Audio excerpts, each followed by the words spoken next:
কক্সবাজার অঞ্চলকে আমরা স্পোর্টস ট্যুরিজমের জন্য যে চিন্তা ভাবনা আমাদের মাথায় রয়েছে সেটাকে আমরা ফুটবল, ক্রিকেট বা প্র্যাকটিস গ্রাউন্ড সহ এবং ইনডোর সুযোগ সুবিধা সম্পন্ন আমরা এটাকে স্পোর্টস ভিলেজ বা জীবন অবাক না করলে কে করবে? 28% মিল্ক ফ্যাটের অবাক করার সাথে ফ্রেশ মিল্ক পাউডার। জীবন অবাক করুক প্রতিদিন। কক্সবাজারের মতো এত সুন্দর একটি আমরা যে ব্যবস্থাপনা বা আমাদের যে অবস্থান রয়েছে এখানে আসলে খুব একটা ভালো না, খুবই জরাজীর্ণ একটি অবস্থা দেখলাম। হয়তোবা গ্রাউন্ড ঠিক আছে, কিন্তু গ্রাউন্ডের পাশে যে অবকাঠামো বা খেলোয়াড়দের যে সুযোগ সুবিধা দরকার বা পর্যটকদের যে সুযোগ সুবিধা দরকার সেটা একদমই নাই বললেই চলে। এবং এটা বিগত সময়ে যাই হয়েছে, বাট আমরা এটা নতুনভাবে কাজ করতে চাই এবং আমরা আশা করি যে এত সুন্দর একটি জায়গাকে আমরা যে কক্সবাজার অঞ্চলকে আমরা স্পোর্টস ট্যুরিজমের জন্য যে চিন্তা ভাবনা আমাদের মাথায় রয়েছে সেটাকে আমরা ফুটবল, ক্রিকেট বা প্র্যাকটিস গ্রাউন্ড সহ এবং ইনডোর সুযোগ সুবিধা সম্পন্ন আমরা এটাকে স্পোর্টস ভিলেজ বা স্পোর্টসের জন্য যে ট্যুরিজমের জন্য যে চিন্তা ভাবনা সেটা সব কিছু মিলিয়ে আমরা ঢাকায় গিয়ে আমি আমার মন্ত্রণালয়ের কর্মকর্তা যারা রয়েছেন, পাশাপাশি ক্রিকেট বোর্ডের সাথে যারা রয়েছেন কিংবা ফুটবলের যেহেতু এখানে একটি ভেন্যু হিসেবে আমাদের একটি চিন্তাভাবনা ছিল, সেগুলোকে নিয়ে সব কিছু মিলে এবং অন্যান্য যে স্পোর্টসগুলো রয়েছে যেহেতু ইনডোর সুবিধা সম্পন্ন সকল স্পোর্টসই যাতে আমরা একটি স্পোর্টস কমপ্লেক্স বা স্পোর্টস ভিলেজ বলি কিংবা স্পোর্টস ট্যুরিজমের জন্য আমাদের যে সুযোগ সুবিধাগুলো দরকার আমরা এটি আলোচনার মাধ্যমে ইনশাল্লাহ নতুনভাবে এটাকে শুরু করতে চাই। এবং এখানে সিভিল এভিয়েশনের কিছু বিশেষ কিছু মানে সুযোগ সুবিধার কিছু বিষয় রয়েছে।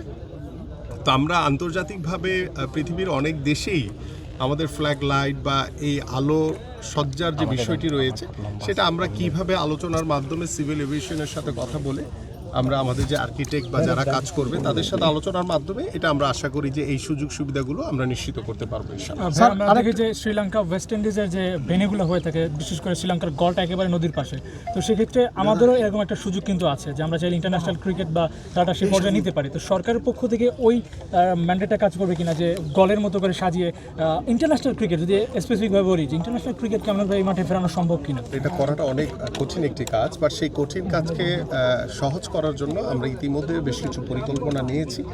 আমরা আশা করছি যে কক্সবাজারের যে ট্যুরিজমের যে স্পটটি সেটি শুধু বাংলাদেশ না, সারা বিশ্বেই অত্যন্ত প্রসিদ্ধ একটি জায়গা আমাদের কক্সবাজার, সেটিকে আমরা স্পোর্টস ট্যুরিজমের মাধ্যমে কিভাবে কাজে লাগিয়ে আমরা পৃথিবীর অনেক উন্নত দেশে আমরা যারা ক্রিকেট প্রেমী যে দেশগুলো রয়েছে সেখানে অনেক সুন্দর সুন্দর স্টেডিয়াম দেখেছি আমরা, যে সেখানে গ্যালারি ছাড়াও মাঠে কিংবা গ্রাসের ভিতরে বসে শুয়ে আমরা দেখেছি যে অনেকেই খেলা উপভোগ করে।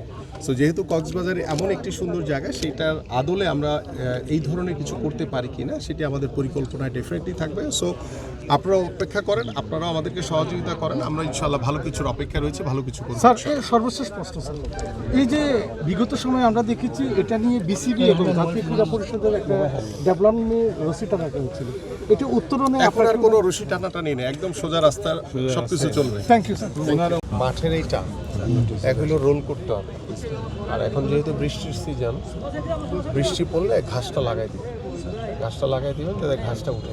রোল করাটা মানে বৃষ্টির আগে রোলটা করে দেন, বৃষ্টি হলে তো আর রোল করতে পারবেন, কারণ আমাদের যেহেতু 30 এপ্রিল শুরু হবে প্রোগ্রামটা এবং এখানেই কিন্তু আমরা বেস করে করবো, বাইরে জায়গা কিছু ইউজ করবেন, এভাবে ইনডোরটা ইউজ করবেন। সো দ্যাট আমাদের এমপি সাহেব আছেন, উনি সার্বিকভাবে সহযোগিতা করবেন, আমাদের প্রশাসক সাহেব আছেন, উনি ইয়ে করবেন, আর আমাদের ইয়া থেকে যত ধরনের সুযোগ সুবিধা লাগে সকল ধরনের ইয়া থাকবে। সো মাঠটা ভালো থাকলে প্লেয়ার ভালো খেলবে। আর আমি আরেকটা কথা বলি, আমাদের অবকাঠামোর দিকে কিন্তু নজরদারি নেই, আমরা শুধু খেলোয়াড়দের দিকে হচ্ছে নজর আমাদের, ঠিক আছে? সো দ্যাট আমাদের যত বড় বড় বিগত সময় যে মেঘা প্রজেক্টের নামে মেঘা দুর্নীতি হয়েছে এগুলোর সুযোগ নেই ভবিষ্যতে, এটা মাননীয় প্রধানমন্ত্রীর সরাসরি নির্দেশনা। সো আমরাও আমাদের স্বল্প আকারে যে আমাদের স্পোর্টস মিনিস্ট্রির যে অবকাঠামো আছে সেগুলো তো আমরা কাট আপ করে আমরা আমাদের খেলোয়াড়দের দিকে আমরা মনোযোগী আছি, ঠিক আছে? শুধু আমাদের মেন ইম্পর্টেন্ট হচ্ছে মাঠের মধ্যে যদি ভেতর দিয়ে যে পাইপ চালিয়ে যে ঢাকা স্টেডিয়াম পরে করতে হবে, এটা পরে করতে হবে, এটা আমরা পরবর্তী এখন এখানে গাছটা দিতে আগে হবে, হচ্ছে ঘাসটা দিয়ে আমরা আগে রোলিং করে গাছটা দিতে হবে। ঠিক আছে, লাগলে যে আমাদের যে মানে গ্রাস যারা লাগায় বা যারা মাঠ মেজারমেন্ট করে তাদের এনে যদি কোনো কিছু মাটি ফেলতে হয় বা কিছু ফেলতে হয়, তাতে ড্রেনেজ তো আমরা পারবো না, জাস্ট একটু ঢালু থাকলে পানিটা যেতে বের নিষ্কাশন হয়ে যাবে।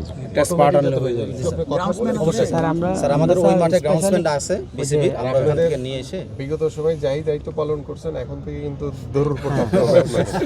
ঠিক আছে, এখন কিন্তু দায়িত্ব অনেক বেশি, কারণ সারা বছর আমাদের উপজেলা পর্যায় থেকে শুরু করে সব লেভেলে কিন্তু খেলাধুলা হবে। সো আপনাদেরকে সহযোগিতা করার জন্য আমরা 495টি উপজেলা ক্রীড়া অফিসার দিয়ে দিচ্ছি অলরেডি। জনপ্রশাসনে আমি করেছি, এটা হয়ে যাবে খুব নতুন অর্থ বছর থেকে পেয়ে যাবে, যাতে আপনাদের উপজেলারও যাতে আপনাদের কমিউনিকেশনটা আমরা মাঠটা সংস্কার ইমিডিয়েট সংস্কারের জন্য আমরা বাফু স্যার হেল্প নিয়ে